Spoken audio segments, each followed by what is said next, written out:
Well, hello, everybody. Pastor Joel here with you one more time for the past days with Pastor Joel. We're going to get right into it in this video. Let me encourage you, if you haven't already, go back and start with video 14. This is 16, but watch 14 and 15 as we have been exploring Genesis 6, the first 4 verses. That's all we've gotten to so far, and it's weird, especially to our modern Western understanding, bizarre, and we're trying to figure out what is going on. And watching from video 14 is going to be very helpful to you. And one of the things we've talked about is the importance of looking at what other biblical writers might have had to say. And so what we've done is we've sort of thrown out, there are 3 main interpretations of Genesis 6, 1 through 4. One that's called the divine rulers or divine kings view, where there were these polygamous marriages going on between kings, and you have to kind of look later in the text and then back that up into Genesis 6, and even then it doesn't work very well. And then there are 2 remaining views. One is the Sethite view, in which you would have had all the godly line of Seth. In fact, they all would have had to have been godly human beings, had sexual relations with only and all ungodly women from the line of Cain. Several issues there too that make that view difficult, but yet this view we're looking at, as weird as it is and kind of bizarre and like what the pickle, there's a lot of compelling reasons to believe it. And one of those, again, is when we look at other biblical writers to see what they had to say. And so Peter mentioned this idea of these angelic beings somehow having inappropriate relations. And this is from 2 Peter chapter 2, verses 4 to 10. 2 Peter 2, 4 to 10. Let's look at what Peter said about this incident, and then we'll look at something that Jude said as well.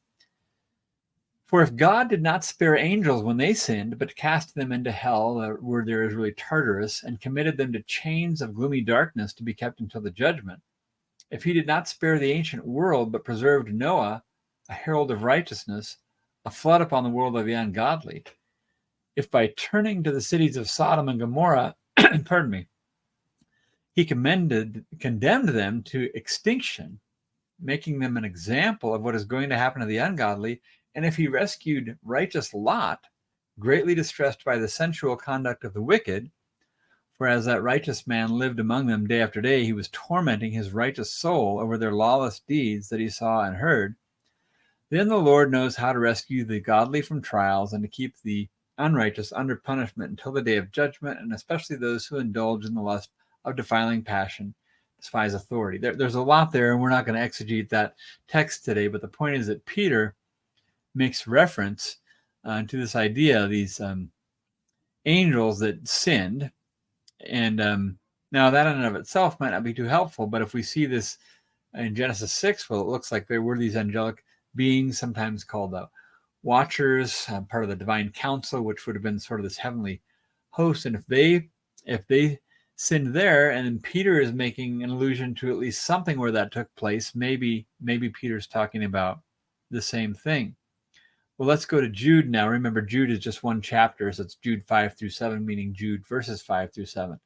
He says, but I want to remind you, though you once knew this, that the Lord, having saved the people out of the land of Egypt, afterward destroyed those who did not believe. Here we go. And the angels who did not keep their proper domain, but left their own abode, he is reserved in everlasting chains under darkness for judgment of the great day of Sodom and Gomorrah. And he goes on. And so he says a lot of the same things that Peter said. Peter had also made reference to the flood. And of course, the flood happens right after the Genesis 6 incident. So I think this is at least something that we want to consider, that Peter and Jude seemed to be talking about a very similar incident that was happening in Genesis 6, which, as bizarre as it might sound, that's the way they understood it. There's agreement among Bible people, again, those would be people that write commentaries and authors, various Christian scholars, speakers, etc., that these passages are describing the same thing. An event, should say there, that took place at the time of the flood, where angels, sons of God, remember, sons of God is never used of human beings throughout the entire Tanakh or Old Testament. But the sons of God sinned, and that sin was sexual in nature. Now, this is a quote from Michael Heiser, who we've been discussing a little bit. He says this on page 98 of his book, The Unseen Realm. This is powerful. There is simply no other sin in the Old Testament that meets these specific details, and no other angelic sin at all in the Old Testament that might be the referent. Again, compelling. What are the chances of the Genesis 6 text and these two other texts from Peter and Jude mentioning the flood, divine beings leaving their domain, inappropriate sexual relations with human beings, and a judgment for these actions? Judgment isn't mentioned in Genesis 6 particularly for that, but it is in both 2 Peter and Jude. What are the chances of that? It's also interesting that the word flesh in Jude, gone after strange flesh, is heteros, from which we get heterosexual. Here's why that's important. Often it's thought that the strange flesh, and you've probably heard this in a number of sermons, has to do with homosexual activity between humans in these passages. But this may be referring instead to strange flesh in the sense of male divine beings and human female relations. So interesting there. One issue that does come up as a pushback is, well, what about the idea that these non-corporeal, again, non-bodied beings, and the way we would typically think of a body, how can they have sexual relations with human beings? And there's clearly some mystery here.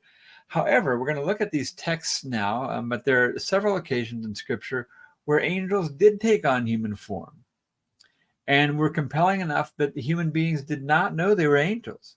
They walk, talk, eat, walk like an angelic being. Sorry, an old reference to a song there.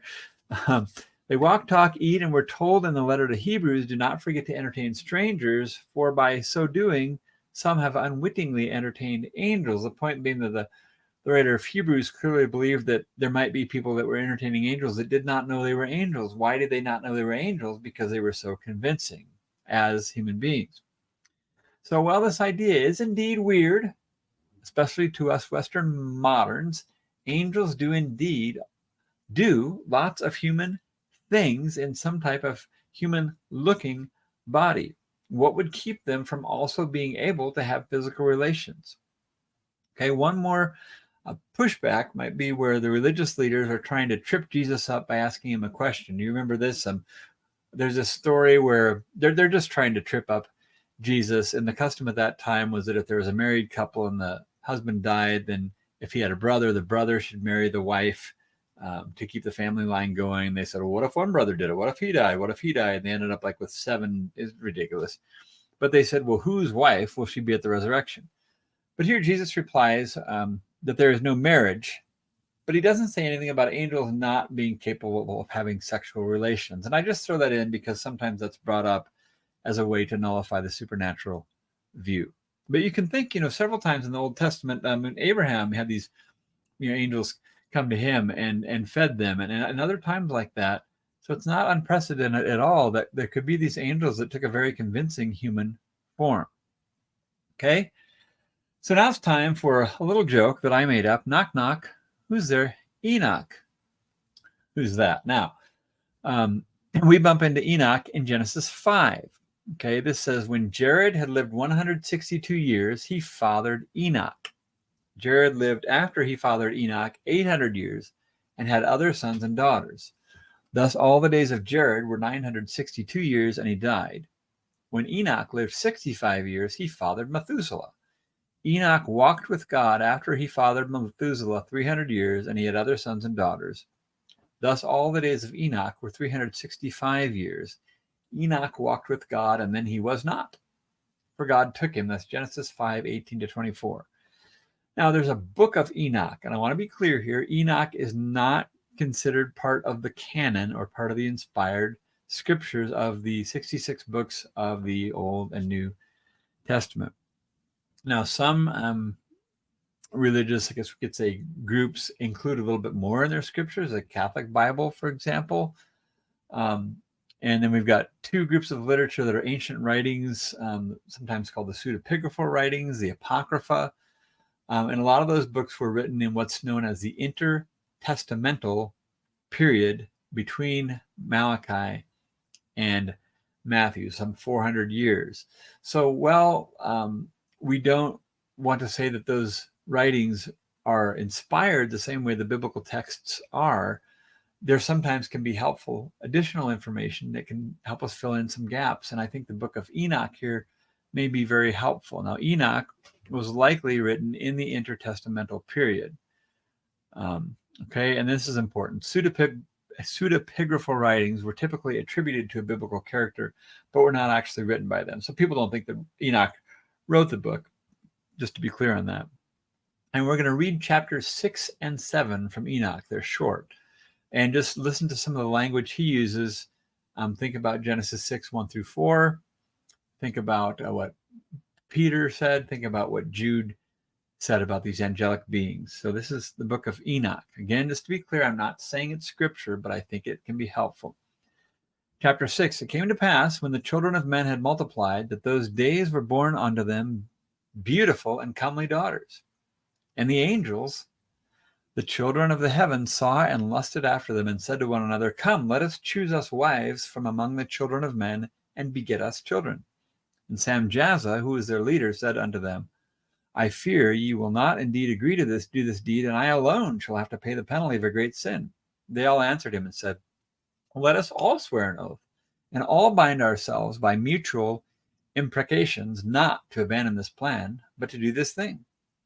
Then swear they all together and bound themselves by mutual imprecations upon it. And they were in all 200, who descended in the days of Jared on the summit of Mount Hermon, and they called it Mount Hermon because they had sworn and bound themselves by mutual imprecations on it. And these are the names of their leaders, all those guys. These are their chiefs of tens, Enoch chapter 7. And all the others together with them took unto themselves wives, and each chose for himself one, and they began to go into them and to defile themselves with them.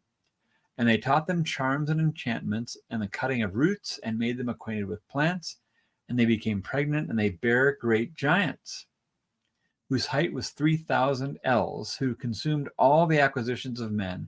And when men could no longer sustain them, the giants turned against them and devoured mankind. And they began to sin against birds and beasts and reptiles and fish, and to devour one another's flesh and drink the blood. Then the earth laid accusation against the lawless ones. Now, with that in mind, let me just again, because I think it's going to be helpful to do this. I'm going to go back up here, and I want to go and read Genesis 6 again, 1 through 4, because I did not do that at the beginning of this video. Should be coming up here. Okay, here we go. Genesis 6, 1 through 4. When man began to multiply on the face of the land, and daughters were born to them, the sons of God saw that the daughters of man were attractive, and they took as their wives any they chose. Then Yahweh said, My spirit shall not abide in man forever, for he is flesh. His days shall be 120 years. Now think of all the comparisons here. And the idea, again, is that sons of God, we do not see that term ever referring to human beings throughout the entire Tanakh, Hebrew Scriptures, Old Testament. Jude mentions this incident of some sin of these angels. Peter mentions the same thing. Enoch's talking about it, and you put all this together, and then as you go on in Genesis, which we will do, that's where it ends up saying that the thoughts of man were evil intentions only all the time. And you put this together, and to me, it's a pretty compelling case. Excuse me for scrolling through this in front of you. That this view, as weird as it might seem, might indeed be the correct view. All right. Now again, Enoch is not considered part of the canon. In other words, it's not considered inspired scripture, not breathed out by God.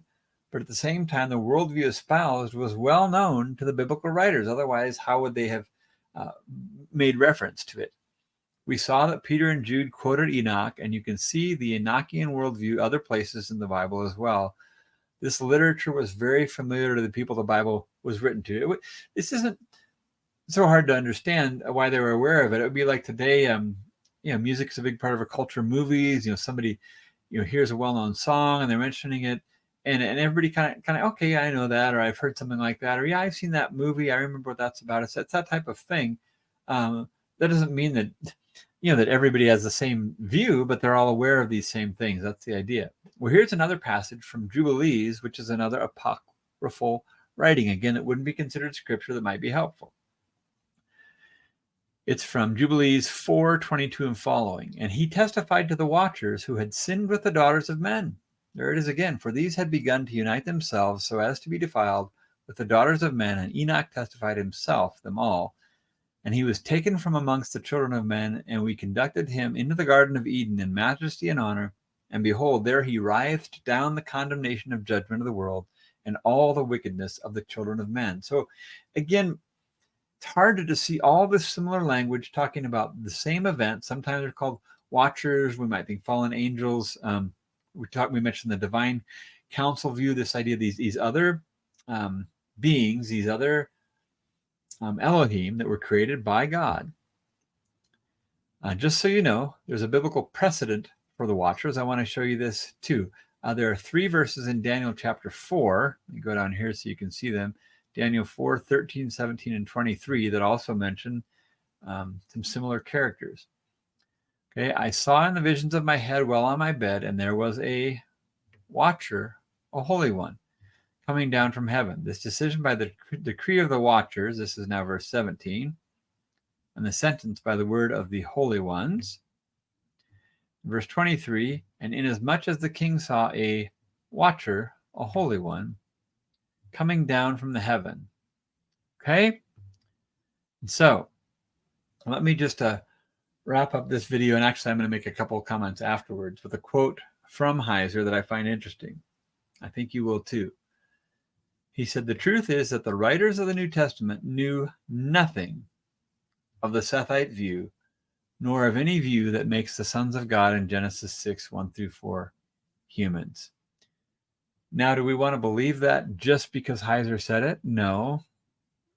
But was he a world-class scholar?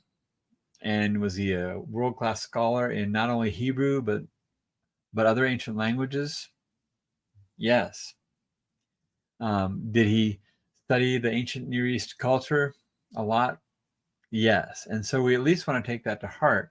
And that's powerful. He's saying that the writers of the New Testament wouldn't have known about this Sethite view that perhaps might be the majority view now. Like they wouldn't have even considered it. They wouldn't have thought of it. And when you put that all together, I think we end up having at least a compelling case that maybe, though it's weird and it's difficult for our modern Western minds to wrap our heads around, that really what Genesis 6 through 1-4 might be talking about is there were these divine beings, sometimes called watchers. Daniel mentions watchers, the holy ones. They're called sons of God, that these were these angelic beings, part of this divine council that Yahweh had created.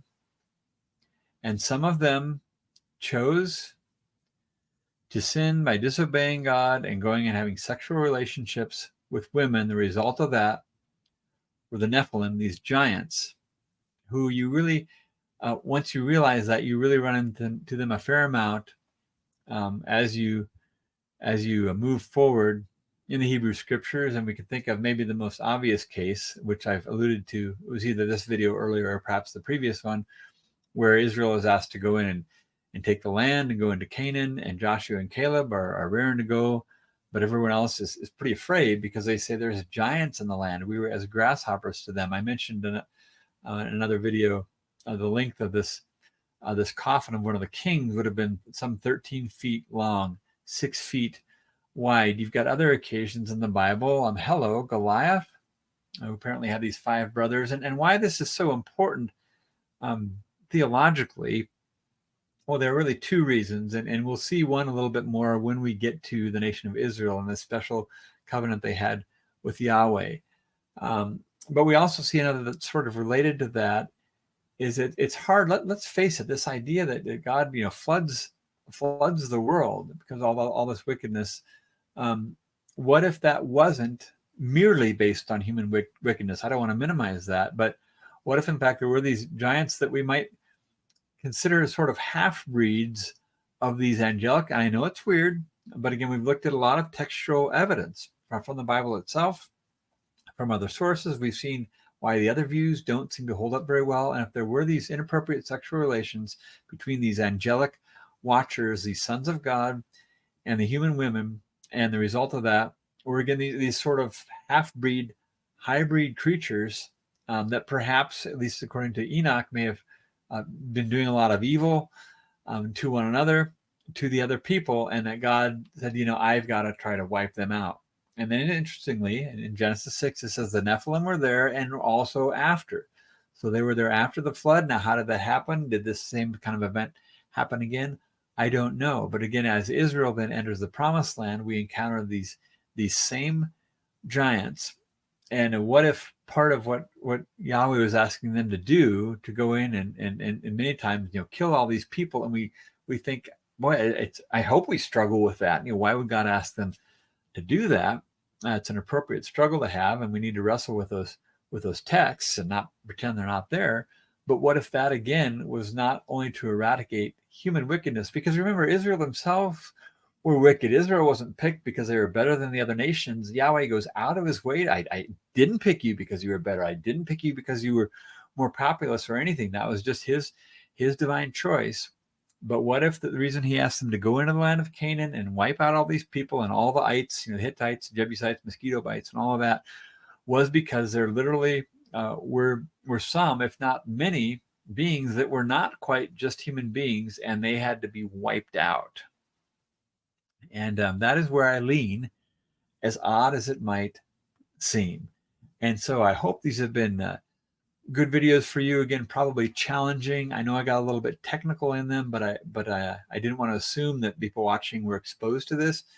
Again, I think the best single and comprehensive resource to have an understanding of these things is Michael Heiser's The Unseen Realm. The Unseen Realm. And even if you were to buy that book and ended up not agreeing with some or a lot of what he said, it's really going to help you as you study the scriptures and wrestle with these things. But it's very comprehensive and traces out some of these things a lot more than I'm going to be able to do. And he really helps us see the supernatural view that the people of that time had, where we tend to make a divide that may not be an appropriate divide between sort of the natural and material and the spiritual realm. And the people of the ancient Near East, including Israel, didn't really seem to do that. And just one more thing that I'll mention a little bit as we go on is that from our perspective, I think the most, traditional isn't always the best word, but I can't think of a better one, that the traditional view, the common understanding, when we think of, what's wrong with the world, what happened, we would almost all say that it was about the fall of Adam and Eve in the garden and relegate it only to that. And in no way am I trying to minimize that.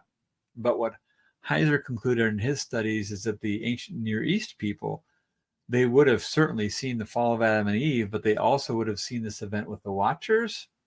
And they also, and we're going to get there, would have seen this Tower of Babel event, those three events, the fall in the garden, these Watchers in Genesis 6, and the Tower of Babel incident. They would have seen those three events as the reason that the world is the way it is, not just on the fall in the Garden of Eden. So it's a very fascinating, a lot to chew on, and I would encourage you to do that. And as always, take anything I share, anything where I'm introducing Heiser or any of the other resources, because there will be a lot of that as we go through. Don't ever take anybody's word for it, especially mine. Go back to the text to see if what you are being taught is true. That's all I have for this video. Pastor Joel saying bye for now.